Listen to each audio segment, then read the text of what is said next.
네, 주간 피트니스 솔루션 42주차.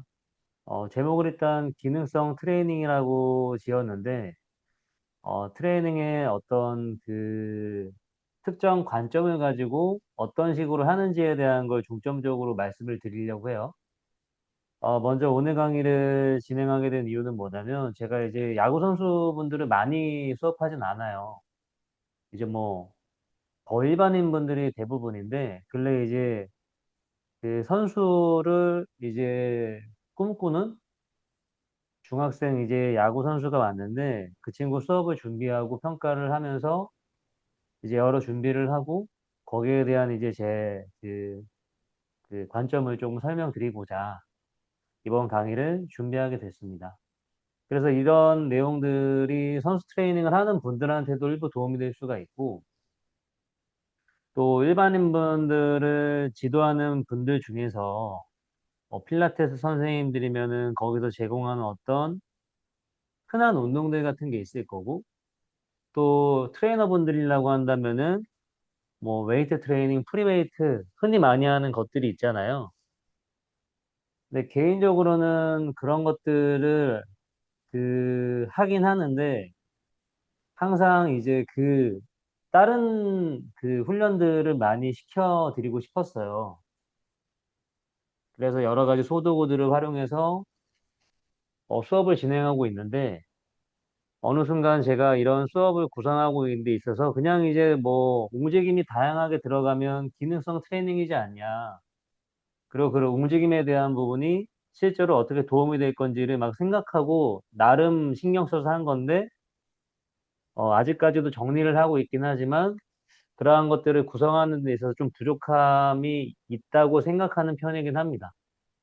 그렇지만 그런 생각을 아직 안 하는 분들이라고 한다면은 오늘 내용이 조금 도움이 되시지 않을까 생각을 하고 말씀드리도록 하겠습니다.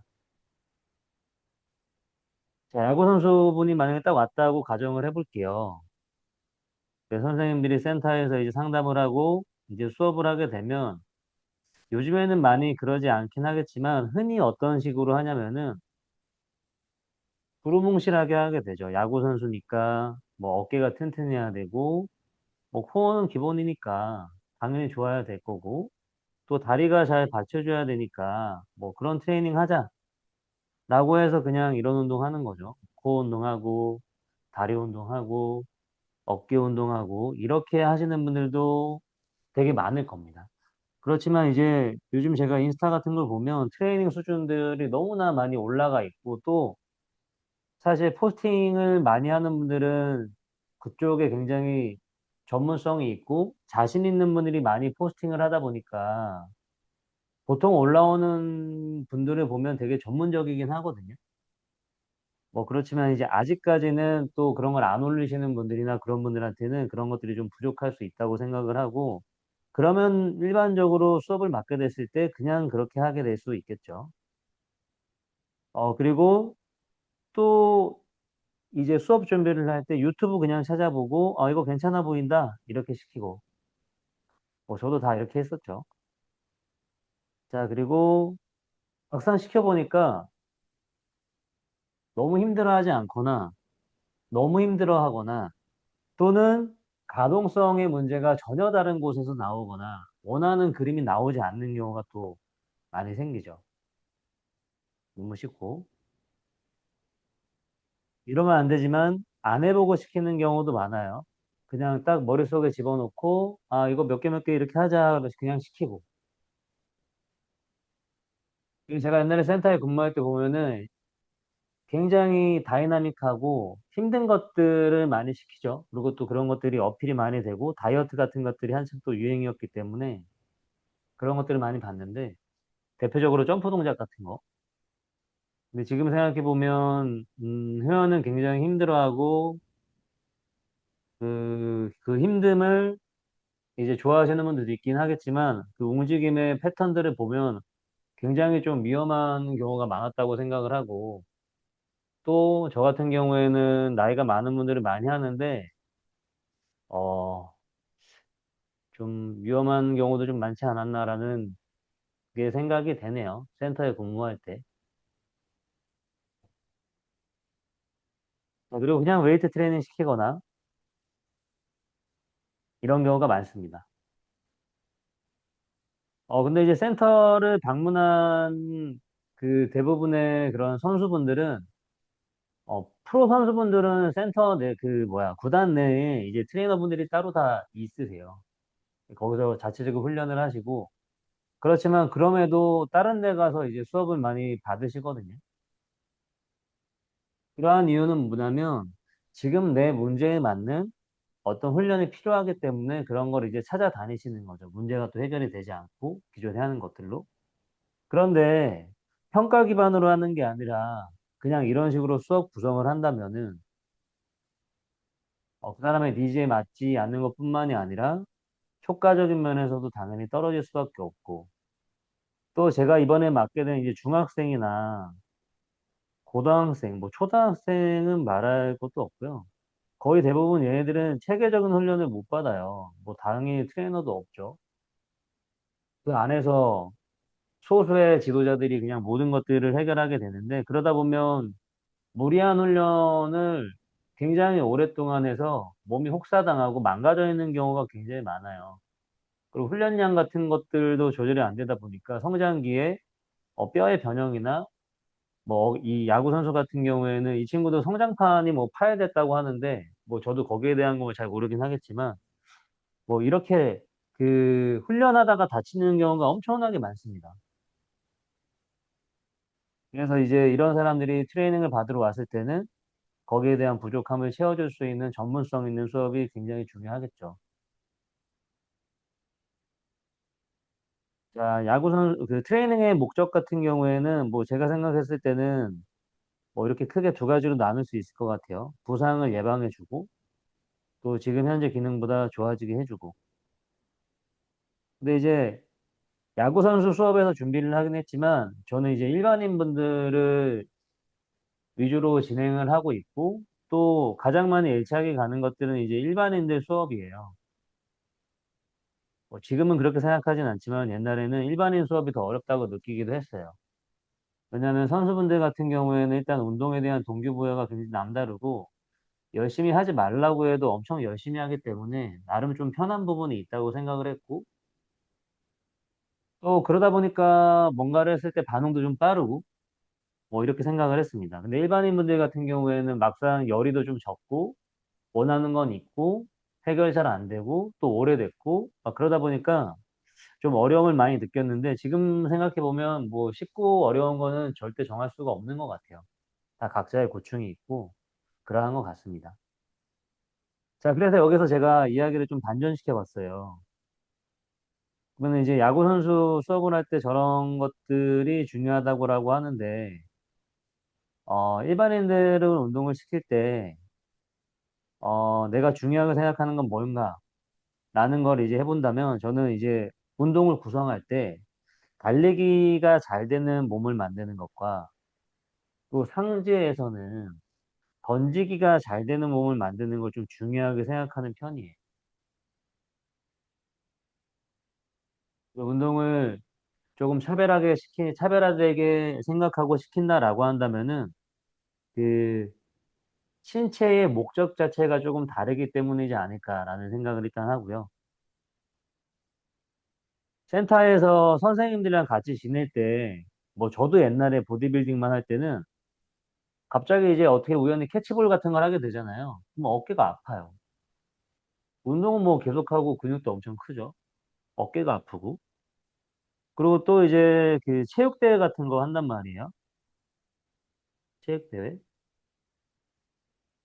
그럼 그 당시에 제가 그 잠실에서 제일 오래 근무했던 센터에서 거의 한 10년 있었는데, 거기에 선생님들이, 트레이너분들이 16명이 같이 일을 하거든요. 그래서 여기 두 팀이 이제 팀원들을 데리고 근무를 하는데, 이런 센터가 엄청나게 많아서 이제 전부 다 모이면 300명 정도 됐던 것 같아요. 저희 센터가. 그래서 체육대회를 해요. 체육대회를 하면은 매년마다 한 명은 엄청 크게 다치고 한 3명 정도 평균적으로 다칩니다. 근데 한 명 크게 다친다고 했잖아요. 어느 정도냐면은 이제 그 다치는 수준이 너무 심해서 일을 그만둬야 되는 정도. 진짜 크게 다쳐요. 워낙 이제 왕년에 운동했던 사람들이고 또 한가닥 했었고 또 승부욕도 강하니까 그때 당시에 안 하던 구기 종목이나 뭐 달리기나 막 이런 거 한단 말이죠. 근데 뭐 사실 뭐 엄청 막 컨택 스포츠 같은 걸 하는 건 아닌데 그냥 달리기만 하더라도 많이 다쳐요. 햄스트링 파열되고. 몸이 그만큼 운동을 하고 있긴 하지만 달리기를 수용할 수 있는 몸 상태가 아닌 거예요. 그냥 몸 자체가 벌크는 되어 있지만 기능적인 부분이 굉장히 떨어져 있는 경우가 많습니다. 아까 말씀드린 것처럼 공도 던지지 못해요. 물론 이거는 이제 일부에게만 그럴 수 있는 얘기긴 하겠지만 제가 나름 기능성 트레이닝에 관심을 갖고 운동을 했음에도 이런 것들이 좀 많이 부족했었어요. 자, 그래서 제가 생각을 하는 건 뭐였냐면, 아, 이래서는 안 된다. 이 회원이 갑작스럽게 뭔가를 했을 때, 손자랑 갑자기 캐치볼을 하게 됐다. 배드민턴을 하게 됐다. 또는 갑자기 달려야 된다. 이럴 때 문제가 생겼다. 라고 한다면은 운동을 오래 배운 회원일수록 굉장히 실망스러울 거예요. 자기들 상태에 대해서. 그렇겠죠? 그리고 이왕이면 운동을 많이 배운 분이라고 한다면은 이러한 상황을 다, 우리가 해결을 해주면 좋겠고, 최소한으로 제가 만들어 드리려고 하는 게 달리기랑 던지기라고 하는 거죠. 그래서, 저희 센터에서 운동을 시킬 때 이런 기준을 가지고 있어요. 옆에 석촌호수까지 가서 한 바퀴 돌고 오면 대략 3km 정도가 나옵니다. 저희 센터에서. 옆에 석촌호수가 있거든요. 그래서 이제 그 겨울이 지나면 같이 달려드리기도 하고 달리는 것도 알려드리기도 해요. 그래서 일단은 석촌호수 한 바퀴를 쉬지 않고 뛸 수 있는 몸 상태를 만들려고 해요. 보통 참여하고 있는 회원분들은 60대 회원까지가 제일 나이가 많긴 한데 그 이상 분들은 사실은 뭐 잘 안 하시긴 하더라고요. 근데 70대까지도 좀 그렇게 했으면 좋겠다 생각을 하고 있긴 하고요. 뿐만 아니라 그냥 이제 같은 속도로 오래 뛰는 것뿐만 아니라 약간의 속도를 올린 달리기 정도까지는 했으면 하는 바람이 있어요. 스프린터. 스프린트 하잖아요, 스프린트. 근데 전력 질주까지는 아니더라도 약간의 빠르게 달릴 수 있는 수준까지는 좀 노력하려고 하고요. 그리고 아까 말씀드린 것처럼 잘 던질 수 있는 몸을 중요하게 생각하는 게 뭐냐면, 운동이라고 하는 건 재미가 굉장히 중요하거든요. 신체가 어느 정도 기초 체력이 다져졌으면 저는 레저 스포츠 같은 걸 굉장히 많이 권해드리는 편이에요. 특히 뭐 배드민턴이나 뭐 탁구나 이런 것도 굉장히 재밌거든요. 골프도 재밌긴 하겠지만. 근데 이제 헬스만 하게 되면 배드민턴 같은 거 많이 하고 막 그러면 막 어깨 아프고 동작도 막 원활하지 않아요. 그리고 이제 갑자기 롱런지 같은 거 막 이렇게 하게 되면 햄스트링 같은 거 엄청 부담스럽고. 근데 거기에만은 이제 트레이닝이 필요하거든요. 그래서 라켓 스포츠가 잘 될 수 있는 수준을 목표로 하려고 노력을 해요. 그럼 트레이닝의 트레이닝 방향도 좀 방향도 좀. 바뀌게 되겠죠? 잠시만요. 그래서 회원님들한테 말씀드릴 때, 회원님, 그 얼마 전에도 운동 외적으로 어떤 걸 하면 좋겠냐고 해서 전 탁구를 권해드렸거든요. 남편이랑 같이 했으면 하셔가지고. 왜냐면 남편분은 아직 몸이 준비가 안 됐어요. 그래서 뭐 배드민턴이나 그런 거 좀 어려울 것 같고, 골프는 돈이 너무 비싸고, 탁구를 일단 권해드렸는데, 뭐 이제 그런 걸 하게 되면 운동에 대한 동기부여가 또 한 번 되거든요. 내가 막상 그걸 했더니 신체적으로 어떤 게 부족하더라. 뭐가 부족하더라. 이런 걸 스스로 생각하게 되고, 또 여기에 체력 관리를 하는 것 자체에 대한 동기부여가 또 한 번 생기게 돼요. 그렇기 때문에 저는 어떤 구기 종목이나 저런 것들을 꼭 권해드리려고 하고 있습니다. 그리고 제가, 여기. 잘 보고 반응하고 움직이는 민첩한 신체라고 적어 놨는데, 오늘 이제 스키장 마지막 날이어가지고 아는 형님들이랑 스키를 마지막으로 타고 오면서 우연히 이제 트레드밀 달리기랑 밖에서 뛰는 달리기에 대한 것을 어떤 형님이 이제 이야기를 막 하시더라고요. 근데 제가 그런 얘기를 했어요. 저는 트레드밀에서 달리는 거를 굉장히 좀 싫어한다. 시간 아깝다고 생각하고. 왜냐면 제가 생각하는 운동은 오감, 더 나아가 육감이 충족되어야 운동이라고 생각한다. 이렇게 말씀을 드렸거든요. 우리가 단순히 그냥 힘만 쓰고 이런 게 중요한 게 아니라 우리가 운동을 하는 것들이 실제 생활에 반영이 되려면은 단순히 힘만 쓰는 상황이 있는 게 아니라 내가 어떤 상황을 파악하고 반응하고 처리해서 움직임을 계획하고 막 이러한 것들이 잘 돼야 된단 말이에요. 그리고 부상 예방만 생각한다 하더라도 순간적인 대처, 반사 반응 이런 것들이 나와야 되잖아요.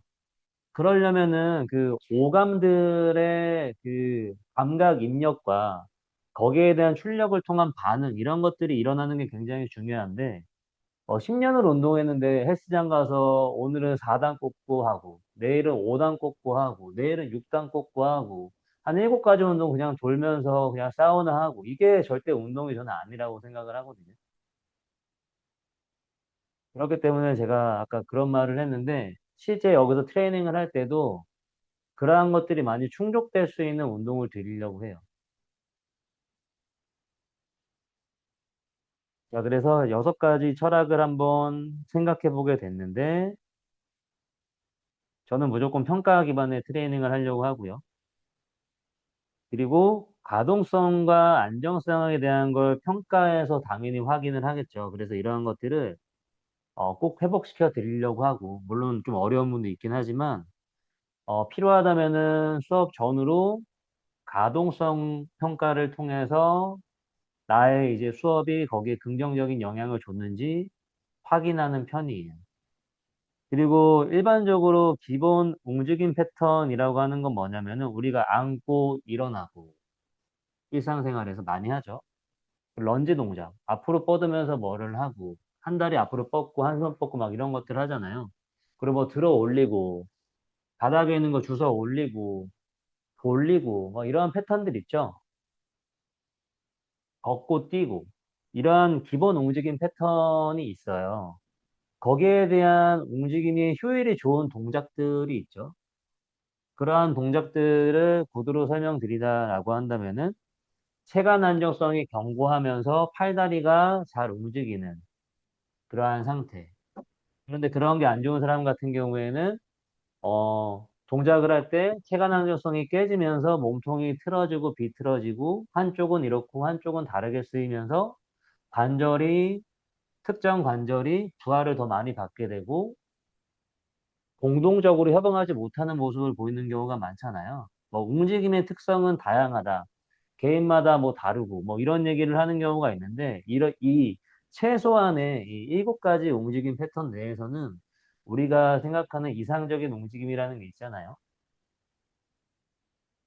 이걸 일단 만들어 주려고 노력을 하는 편입니다. 그게 되면 뭐 조금 다양한 상황에 뭐 체간 안정성이 조금 깨지고 뭐 그런 것들을 다 허용할 수 있죠. 근데 이것조차 안 되면서 그런 것들을 허용하는 건 말이 안 되기 때문에 이건 좀 철저하게 지키려고 하고 그리고 요즘 사람들 같은 경우에는 저도 여기 엄청 해당되는데 뭐 다 남자분들은 돈 버느라 힘들죠.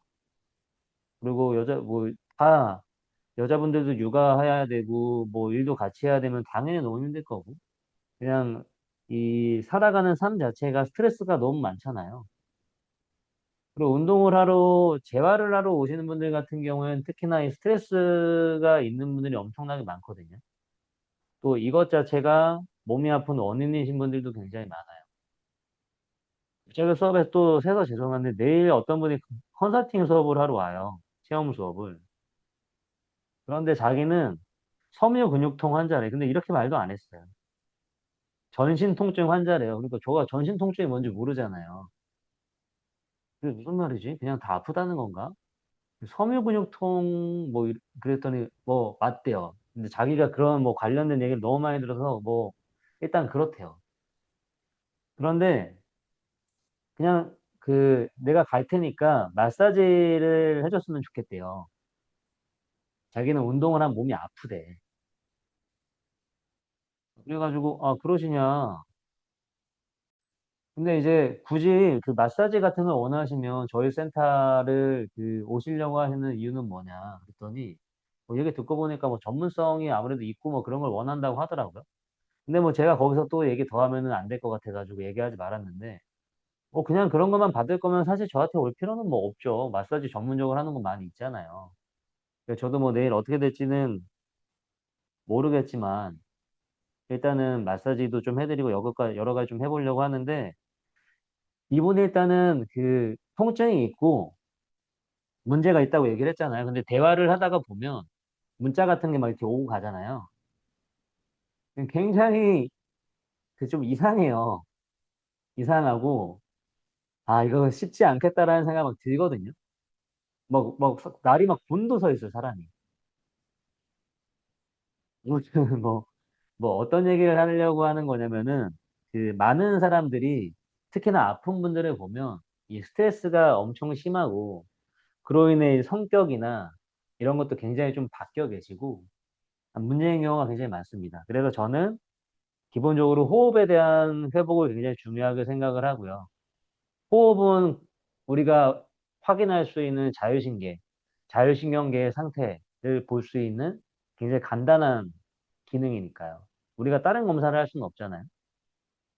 그래서 그런 문제가 있는 사람들은 거의 대부분 호흡 패턴이 좋지 않고요. 그래서 호흡을 꼭 확인하고 주려고 하고 그러다 보니까 되게 다양한 전략들을 항상 많이 생각을 하고요. 또 아무래도 자율신경계의 뿌리가 척추죠, 척추. 척추에서 파생돼서 나오는데 그러다 보니까 이 척추에 대한 정렬과 가동성 이러한 것들을 많이 회복시켜 주려고 하고 일단 뭐 그렇게 생각을 하면서 수업을 하고 있습니다. 그리고 아까 신경계 기반 트레이닝이 아까 말씀드렸던 뭐 오감, 육감 이런 것들이 좀 포함된 운동을 시키려고 한다라는 거랑 약간 비슷한 거고요. 그리고 운동 환경을 설계할 때 마찬가지로 이것도 신경계 관점에서 생각을 하는 건데 우리가 이제 중력에서 살고 있잖아요. 중력에서 살고 있고 중력 자체도 사실은 운동 조절이 필요한 상태예요. 근데 운동을 많이 안 해본 회원분들은 바로 서서 하는 뭐 프리웨이트나 서서 하는 운동을 하게 되면 이 중력을 조절하는 방법 자체가 잘못되어 있기 때문에 그러한 포지션 자체를 수용하기에는 어떤 보상을 우리가 해결해 드릴 수가 좀 많이 없거든요. 그래서 조금 더 나의 체중심을 처음에는 낮춰서 시작할 수 있는 기점이 좀 넓은 포지션들을 많이 활용하려고 하고 그러한 것들을 조금 디테일하게 생각하고 어, 수업을 계획해 드리려고 노력을 하는 편입니다. 그리고 그 사람이 어떤 동작을 할 때 인지가 되어 있어야 되고 인지가 되어 있으려고 한다면은 감각적인 자극이 그 사람한테 필요하고 그러다 보니까 운동 환경이나 어떤 소도구나 그러한 것들을 거기에 맞게 더 드릴 수 있고 핸즈온을 하는 방법이나 이런 것들도 거기에 맞춰서 좀 다르게 들어갈 수가 있겠죠. 이런 것들을 좀 중요하게 생각하는 편이에요. 자, 다시 야구 선수 얘기로 들어와서 야구 선수가 이제 수업을 받으러 오면 수업 구성은 어떻게 하냐. 이거는 뭐 다 똑같은 얘기인데 무조건 저는 선수가 부상당하고 복귀를 하게 됐을 때 어떤 기능 기준을 넘어서야 되는지에 대한 연구들을 찾아봅니다. 그러면 이제 야구 선수들이 이제 부상 후에 복귀를 했을 때 이런 기준들이 충족이 돼야 된대요. 어떤 설문지에서 뭐 95점 이상이셔야 되고 그리고 ROM이 나와야 되고, 그리고 뭐 여러 가지가 있는데, 불안감이 없어야 되고, 볼드롭 테스트에서 돼야 되고, 푸시업 뭐 이런 것들이 있는데, 한글로 이제 여기 적어놓은 거 보여드리면은, 설문지 점수 통과해야 되고, ROM 나와야 되고, 평가 중에 불안정한 느낌 전혀 없어야 되고, 그리고 볼드롭 테스트는 뭐냐면 이렇게 하는 거예요. 유기적션 90도 상태에서 볼을 정해진 시간 동안 떨어뜨리고 잡고, 떨어뜨리고 잡고, 떨어뜨리고 잡고, 떨어뜨리고 잡고, 이게 어, 다친 쪽이 다치지 않은 쪽과 기능 수준이 유사해야 되고, 그리고 푸시업 테스트. 뭐 방법은 여러 가지가 있는데 제가 하고 있는 방법은 15초 동안 최대로 많이 하는 거. 이렇게. 근데 이제 또 여기에서는 이런 기준을 제시하더라고요. 두 번째 테스트에서 첫 번째보다 떨어지면 안 되는 기준을 제시하더라고요. 이건 얼마나 회복 속도가 빠르고 또 근지구력이 어떻고 이런 걸 이제 보려고 하는 거죠. 그리고 CKC UEST라고 하는 검사인데 이거는 굉장히 좀 많이 하는 검사죠. 그래서 이렇게 91cm 떨어져 있는 기준에서 손이 여기 제가 알기로는 여기 손이 바깥에 있어야 되거든요. 그래서 한 손 포개고 한 손 포개고 한 손 포개고 하면서 이걸 이제 그 몇 회 이상 수행할 수 있는지 이걸 이제 보는 거죠. 갑작스럽게 초가 생각이 안 나지만 이게 아마 이것도 15초로 알고 있습니다. 그래서 21회 미니멈으로 넘어야 되고 이 연구에서는 복귀를 위한 기준은 25회를 넘어야 된다. 이렇게 얘기를 하고 있어요. 자, 그리고 벤치프레스 같은 경우에는 부상 전 원RM의 95% 이상 수행할 수 있어야 된다. 뭐 이렇게 얘기를 하고 있네요. 그리고 여기 단측 당기기, 단측 밀기 이렇게 이런 기구들이 있으신 분들은 활용할 수 있을 것 같고 개인적으로는 운동을 할 때 회원분들 이제 그 상지 운동 시킬 때 프레스 계열이 들어가면 푸시업을 못하는 사람만 덤벨 프레스를 해요. 푸시업이 되면 푸시업을 적극적으로 활용하고요. 푸시업을 못하는 사람만 덤벨 프레스를 활용을 하는데 보통 이제 플로어 프레스라고 해서 바닥에서 하는 걸 많이 하고 그리고 투암으로 밀지 않아요, 바로.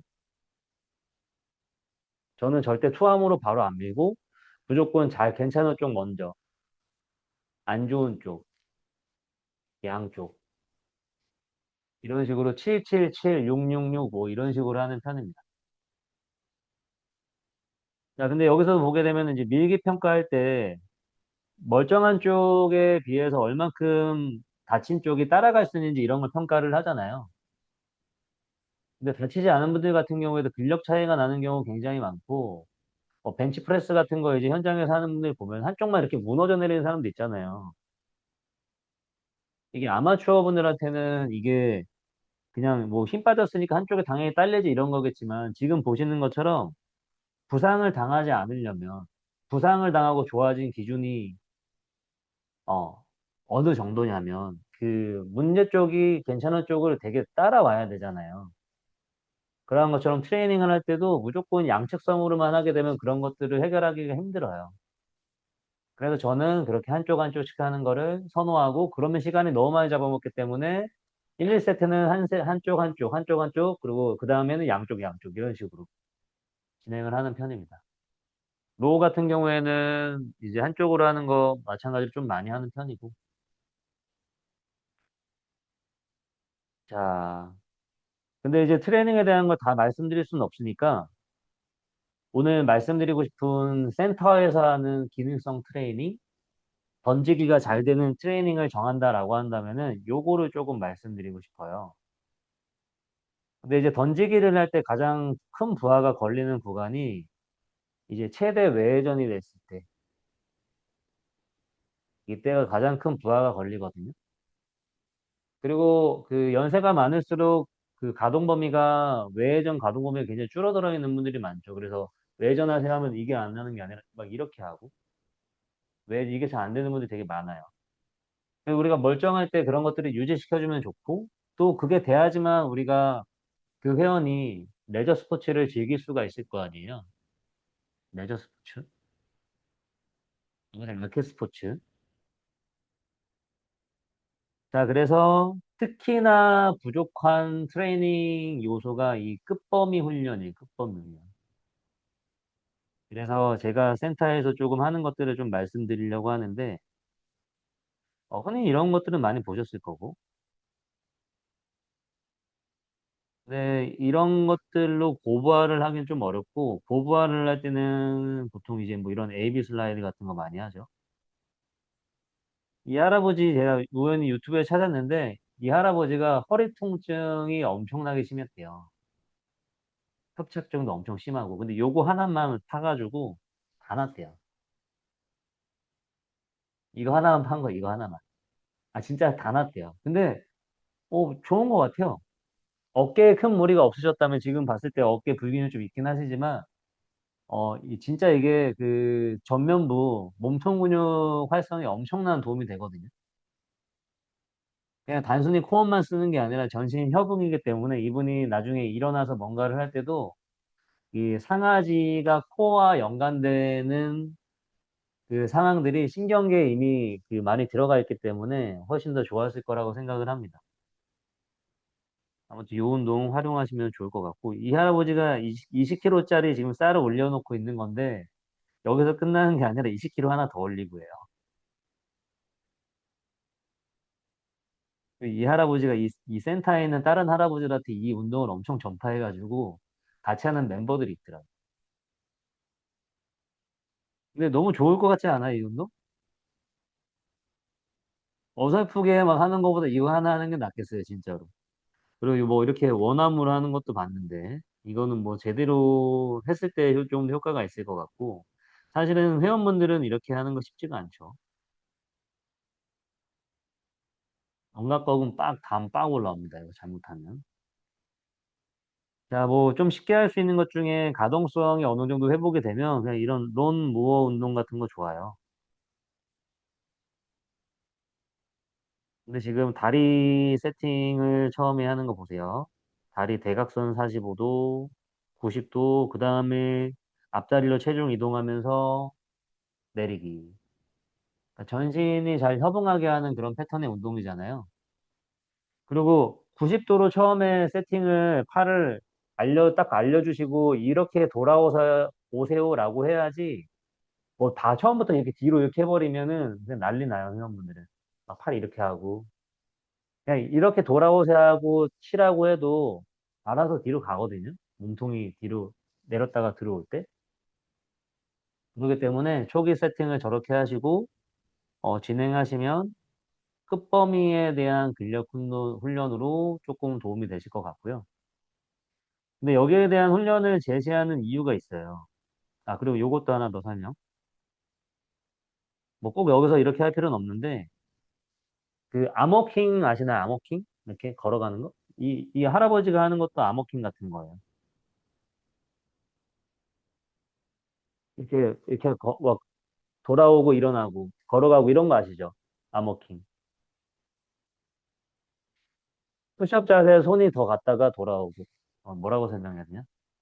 하여튼 인터넷에 그 암워킹이라고 쳐보시면 많이 나올 건데, 팔을 푸시업 자세로 끝나는 게 아니라 120도, 150도, 170도 이런 식으로 점점 멀리 가세요. 돌아오시고, 돌아오시고. 이런 식으로 트레이닝을 구성해서 점점 멀리 가게 하시면 어깨가 튼튼해지는 데 도움이 많이 될 겁니다. 자, 이 끝범위에 대한 운동을 권해드리는 그 이유가 있는데 가장 중요한 핵심적인 키워드를 말씀을 드리면 이 립세터라고 하는 것 때문에 그렇습니다.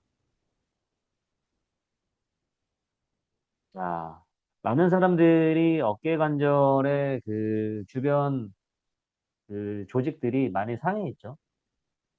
어깨가 튀어나와 있다, 한쪽만, 뭐, 라운드 숄더다, 뭐, 전방 활주다, 이런 거 자체가 사실은 주변에 있는 관절랑이나 인대가 느슨해지거나 문제가 이미 있는 거예요. 자, 그런데 이 어깨 관절의 관절랑 인대 손상이 발생하면 중추신경계로 전달되는 고유수용 감각 입력이 감소하게 된다고 합니다. 뭐 당연하죠. 얘네들이 이제 상태 정보를 받아서 뇌에 쏴주면 뇌에서 이제 운동을 다시 어떻게 해라 이렇게 막 하는 거니까. 이로 인해서 신경근 조절 능력이 좋지 않게 돼요. 그래서 우리가 안정성을 키워야 된다. 어깨의 안정성과 가동성을 키워야 된다. 어떤 근육이 중요하다. 이렇게 얘기를 하지만 이런 시스템 내에서 생각을 하는 게 중요하거든요. 뭐, 뭐, 정거근이 약하네, 하부 승모근이 약하네, 이것만 생각하는 게 아니라, 그, 중추신경계로 정보를 전달하는 리셉터들의 기능이 떨어지는 것들을 꼭 생각을 해야 됩니다. 또 한 가지 그런 걸 처리하는 뇌에 대한 문제도 생각할 수 있긴 하겠지만, 이러한 것들은 뉴로 트레이닝 같은 거 배우시면 많이 이해를 하시게 될 건데, 지금 여기서 이야기를 해주려고 하는 거는 이 신경계로 정보를 보내주는 그런 수용기들에 대한 중요성을 말씀드리려고 하는 거예요. 자, 그래서 관절 안정성이라고 하는 거는 지금의 관점에서 설명을 드리면 단순히 근력 문제가 아니라 감각과 그런 걸 통합하는 신경계와 신경계에서 운동이 출력되는 이런 시스템에 대한 문제라고 하는 거죠. 그래서 관절 안정성이라고 하는 거는 크게 두 가지 구조가 만드는 거예요. 하나는 이제 동적인 안정 구조, 동적인, 그러니까 근육이겠죠. 그리고 정적인 안정 구조, 인대, 뭐 관절랑, 뭐 이런 주변 구조물들을 얘기를 하는 겁니다. 이러한 것들에 의해서 이제 관절의 안정성이 만들어진다라고 하는 것이죠. 그래서 튼튼한 관절 안정성은 결과적으로는 신경근 조절이 잘 돼야 돼요.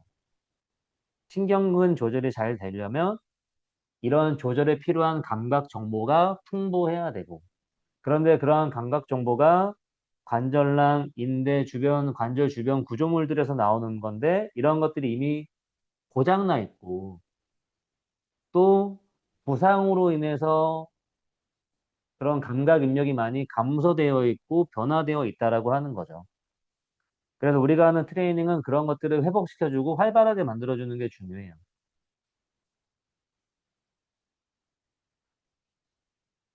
이 논문에서 이제 그 관절 안정성에 중요한 신경근 반응을 회복시키기 위해서는 기능적 재활 프로그램이 수행되어야 되는데 이런 네 가지가 중요하다고 했어요. 고유수용 감각의 인식 향상,